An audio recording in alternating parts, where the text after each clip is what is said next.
Hello friends, मैं हूं असद इमाम खान, आपका एचएससी ट्रेनर।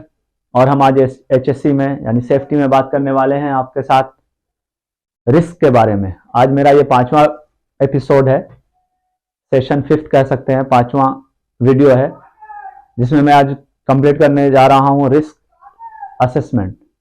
इससे पहले शुरुआत में हमने जैसा कि आप लोगों को बताया था हेल्थ सेफ्टी के बारे में कुछ बेसिक इंफॉर्मेशन, कुछ बेसिक ट्रेनिंग आपको दी थी, बताया था सेफ्टी के बारे में, जिसमें हमने बात की थी हजार्ड के बारे में। यानी सबसे पहले मैंने हेल्थ के बारे में बात की थी, सेफ्टी के बारे में बात की थी, हजार्ड के बारे में बात की थी, एक्सीडेंट के बारे में बात की थी, नियर मिसेस एक्सेट्रा एक्सेट्रा, इस तरह की चीज़ों में हमने बात की थी इस तरह के टॉपिक पे। तो आज हम जो है हजार्ड के बाद यानी 5 टाइप्स ऑफ हजार्ड के बाद आज हम बात करने वाले हैं रिस्क असेसमेंट के बारे में। क्योंकि जहां पे हजार्ड है, जैसा कि मैंने बताया था आप लोगों को कि जहां पे हजार्ड है वहां पे रिस्क है।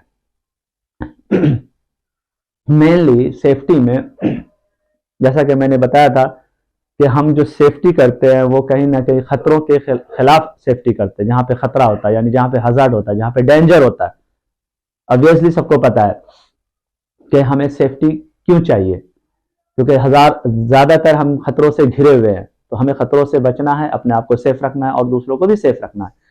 तो हजार्ड के बाद आज नंबर है रिस्क असेसमेंट। रिस्क के बारे में, रिस्क है क्या, आप लोग को ये बताना है। क्योंकि हजार्ड है तो रिस्क है। रिस्क कैसा है, आप समझते हैं रिस्क है क्या?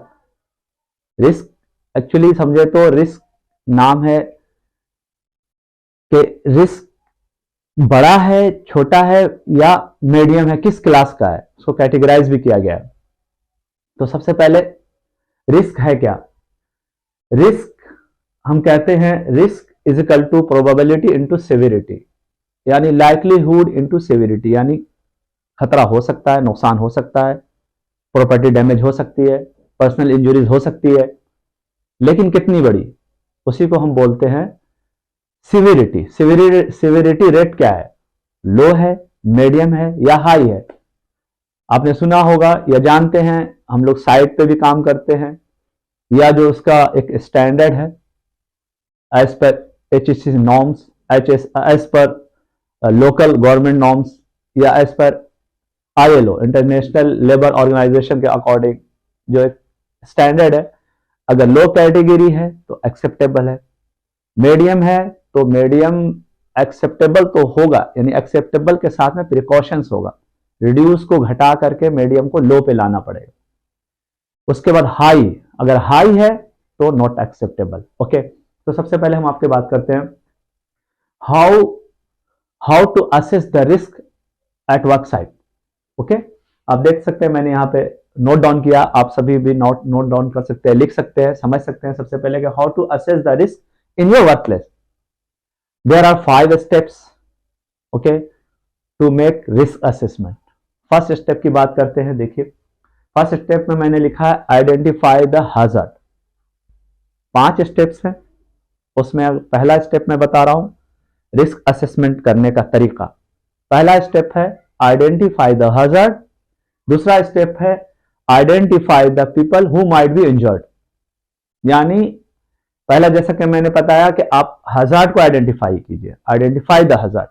सेकंड स्टेप है आइडेंटिफाई द पीपल, लोगों को आइडेंटिफाई कीजिए, जो लोग काम कर रहे हैं, कौन लोग हैं, कैसे लोग हैं, कहां, और हु माइट बी, जो के इंजर्ड हो सकते हैं हजार्ड की वजह से, तो हमें पहचानना है। Identify the people who might be injured और who might be harm. Third step बताता हूं, थर्ड स्टेप में है इवेल्युएट द रिस्क। पहला स्टेप आपने किया हजार्ड को पहचाना, दूसरा स्टेप आपने किया कि किसको नुकसान, किसको खतरा हो सकता, कौन काम कर रहा है। तीसरा स्टेप जो है असेस द रिस्क। रिस्क को असेस करना है। असेस करने का मतलब रिस्क छोटा है, जैसे कि मैंने बताया, मीडियम है या बड़ा है, हाई है, लो है, मीडियम है, नीचे से ऊपर की तरफ जाए या ऊपर की तरफ से नीचे की तरफ आए, हाई है, मीडियम है या लो है। अगर हाई है तो there will be no work, activity should be stop. आप खुद कर रहे हो या दूसरे और लोग कर रहे हैं, उनको काम को स्टॉप करा देना। 3 स्टेप मैंने बताए। फोर्थ स्टेप में हम आते हैं। चौथा स्टेप है रिकॉर्ड योर फाइंडिंग, हमने जो ये 3 स्टेप किया ना, उस फाइंडिंग को हमें रिकॉर्ड करना है, ठीक है ना। रिकॉर्ड का मतलब ये है कि एक पेपर में लिख लें और उसको फाइलिंग कर दें। उसके बाद है 5वां स्टेप। 5वां स्टेप जो है, review your assessment and update if necessary. जो आपने फाइंडिंग की है उसको रिव्यू करें। रिव्यू इसीलिए करें ताकि पता चल सके, कैलकुलेट कर सके हम, असेस कर सके हम कि ये छोटा है, मीडियम है, हाई है। जैसा कि मैं बार बार बता रहा हूं, रिस्क असेसमेंट का यही मेथड है, इसको रिस्क असेसमेंट कहते हैं। ओके, रिस्क असेसमेंट में आपको, फिर मैं आपको अच्छी तरह से क्लियर कर देता हूं कि रिस्क असेसमेंट के आपने 5 स्टेप फॉलो कर लिए। जब आप लास्ट स्टेप कर रहे हो, लास्ट स्टेप है review your assessment and update if it is necessary. तो अपडेट करने का मतलब यह है कि उसमें रिक्वायरमेंट रहेगी कि इसमें कोई को, किसी को खतरा पहुंच सकता है, कोई आदमी गिर सकता है, जैसा कि मैंने बताया। बहुत सारी एक्टिविटीज होती हैं, कोई जल सकता है। आपने देखा होगा कि साइट पे अक्सर जो है हॉट वर्क एक्टिविटीज होती है ना। हॉट वर्क एक्टिविटीज का इसलिए मैं नाम ले रहा हूं, बहुत कॉमन है साइट पे।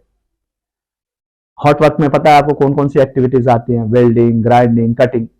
इसमें क्या हो सकता है, बंदा जो वेल्डिंग कर रहा है उसकी आंख में पार्टिकल्स जा सकते हैं, डेंजर, और चिंगारी जा सकती है, और क्या हो सकता है, आग लग सकती है वेल्डिंग के दौरान।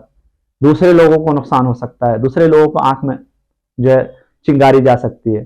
तो हमको ये देखना है, वहां पे सिलेंडर्स का इस्तेमाल होता है, आग लगने का खतरा है। नियर बाई में आपको देखना है कि कोई ऐसे मटेरियल नहीं है जिसकी वजह से चिंगारी जो है दूर तक जाए और उस कंबस्टेबल मटेरियल को या फ्लेमेबल मटेरियल में आग लग जाए। जलने वाले जो पदार्थ होता है साइड में रखा हुआ, उसको हमको दूर रखना है। तो ये हमें इवेल्युएट करना होता है कि रिस्क कैसा, अगर बड़ा रिस्क है तो उसको रिड्यूस करें, घटाएं, यानी जो खतरा है उसको हटा ही दे, साइड कर दे, या उसकी जगह प्रिकॉशंस लें। अब वेल्डिंग करने वाला बंदा क्या करेगा, या गैस कटिंग करने वाला बंदा क्या करेगा, जाहिर सी बात है वो जो है एप्रोन पहनेगा, है ना। कौन सा एप्रोन, जो कि चिंगारी को उसकी बॉडी के अंदर ना जाने दे या हीट को अंदर ना जाने दे, है ना। तो उसको उसको उस तरह का जो है कवरऑल पहनना है, हैंड ग्लव्स पहनना, फुल स्लीव्स, गूगल्स लगाना, इस तरह को हम कहते हैं प्रिकॉशन। सेफ्टी प्रिकॉशन लेगा तो जो हाई रिस्क होगा उसको घटा के मीडियम, और मीडियम से लो, इस तरीके से हम जो है रिस्क असेसमेंट करते हैं और उसको रिव्यू करते हैं और उसके बाद अपडेट करते हैं। जैसा कि आप लोग को ये बात समझ में आ गई होगी अच्छी तरह से कि रिस्क असेसमेंट क्या है। Okay, thank you so much, फिर मिलते हैं नेक्स्ट वीडियो में।